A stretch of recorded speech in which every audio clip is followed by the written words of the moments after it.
Hey folks, Mark here. Final one in the intelligence gathering part 6. Now, this is in two different aspects here. Number 1 is self-reporting and number 2 is self-referencing. And we've talked about what the other guy is doing. This time it's about what you do and what is happening to you, and what you're doing. So, self-reporting is what is going on with your body. It used to be called kinesthetics, is the common term for knowing where you are in time and space.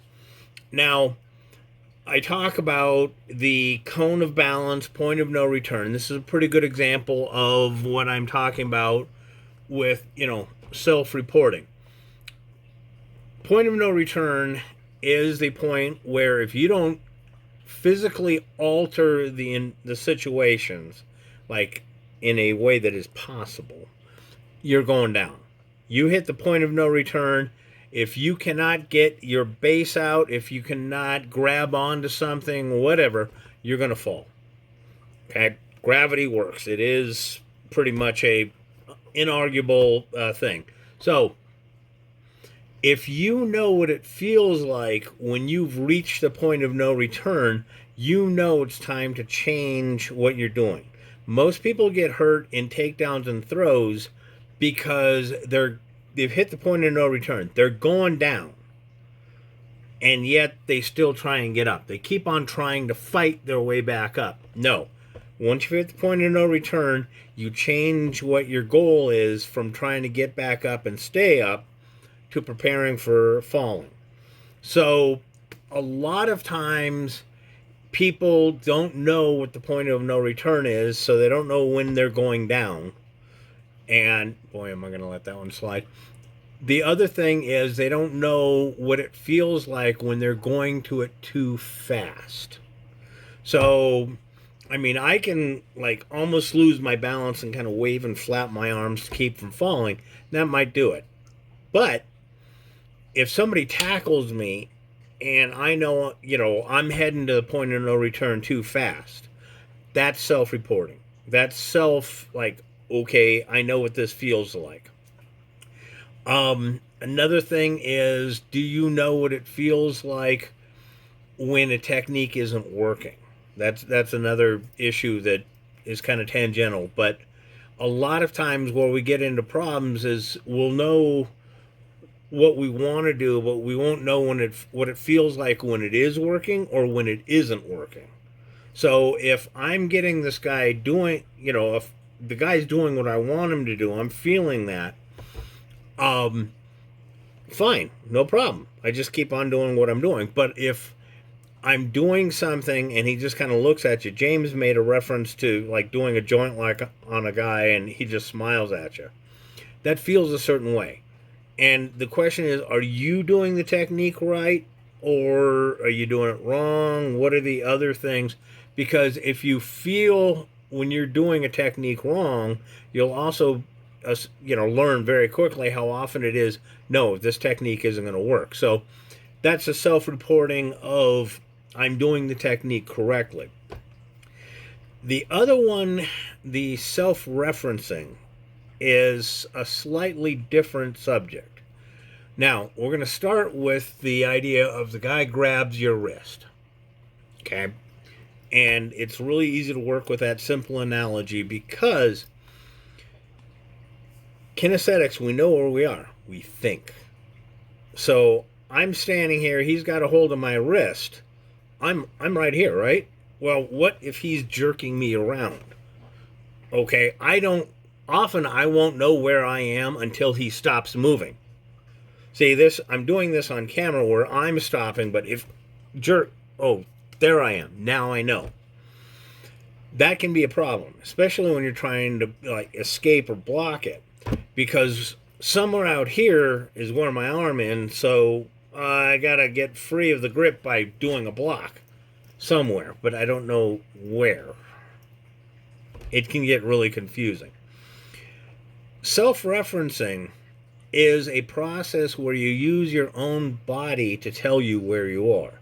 Now, not only do you get better and more accurate information on where you are, you get a lot more subtle and smaller openings and faster. We'll talk about that in a second.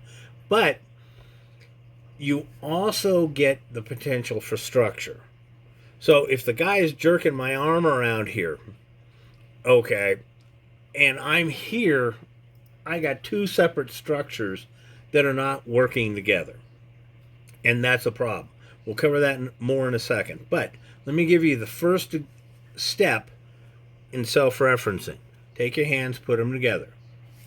Slide your fingertips forward, slide your fingertips back. Forward, back, forward, back. Relax. You should feel your hands sliding against each other. You should feel your fingers across your palms. Now, you can close your eyes and go, ooh, look, my right hand is, the fingertips are at the base of my left palm. My eyes are closed. This is my Ray Charles imitation. So, back, forth, back, forth. This is a fundamental starting point for developing this. Now, you expand this a little more when you take your arms this way. Now, notice where my fingertips are, right? So I'm following my arm up, okay, because I know where I am. So what possible goofy ass thing can I do with this? Well, let's say I'm here, right? I block. I know where his arm is, right? See that? Bam. What did I do there? I took the necessary space to throw a punch from this big, and I made it this big. See, if I'm here and I go, oh yeah, I'm going to throw a punch, look at all the space here. Okay? I'm somewhere in here. But here, you know, let's say I've hit the guy. I know where my arm is. I also know where he is, by the way. And I just slide up and punch him again. See, now this is a much smaller and tighter area that I'm operating in. Okay? So very kind of handy to know how to do that, because a lot of times we're looking for openings that are this big. But if you can self-reference and follow your limbs in, and your limbs are like, well, I got a hand in there already, so if I just come up, boom, right? I don't need all that much space to get into the guy. Now, this is one technique or one practice thing. The next is you can do it on different parts of your arm. All I'm doing here is I'm sliding my hand under my elbow, and then we call this shaving, by the way. It's like I'm shaving my arm as I come up. What does that got to do with anything? Well, remember that grab we're talking about here? Well, if he's here, if I'm trying to jerk free of his hand, there's a lot of things that can go wrong, and it takes time. On the other hand, if I snake my hand underneath this, slide it up, I know where my arm is, his hand is, and when I make contact, the second I make contact, I can jerk and trade, and basically that'll just peel his hand right off. So that motion right there. Oh, by the way, did I forget to mention that if I do that, as I clear his hand from my hand, I'm now in a position to strike? Who knew? Well, that's one way of doing it. You can also do the hand work on top. Now, this doesn't look like much because we're in, I'm working at this angle. But down low, if I need to clear some guy out of the way, boom. Now do that down low.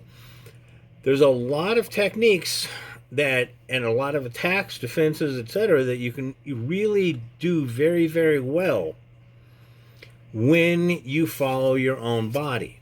Now, the other thing is, if I'm here and I'm working, see this light touch? Yeah, I know where I am.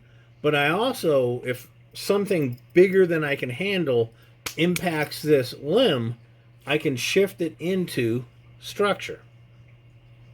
Okay. Now I got, whoa, I put my hand up like this, and it turns out this is a hell of a hard punch coming in. Boom, I'm now structuring. It's right there. And I mean, I can feel it, and then I can like let go with my feet and move back. So instead of putting my hand up and him crashing through my defenses and hitting me, not good. I put my hand up, brace it, right? Boom, I'm here. Okay, if it starts coming in, I can immediately brace it and then start coming up with a more viable option. Steve Flank used to say, and it took me a while to truly understand it, but it really is an amazing concept.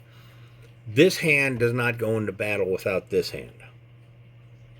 And self-referencing is a really good way to do this, to make your hands work together instead of totally separate. It's a very useful thing. And yes, it is intelligence gathering because you're finding out and knowing where you are.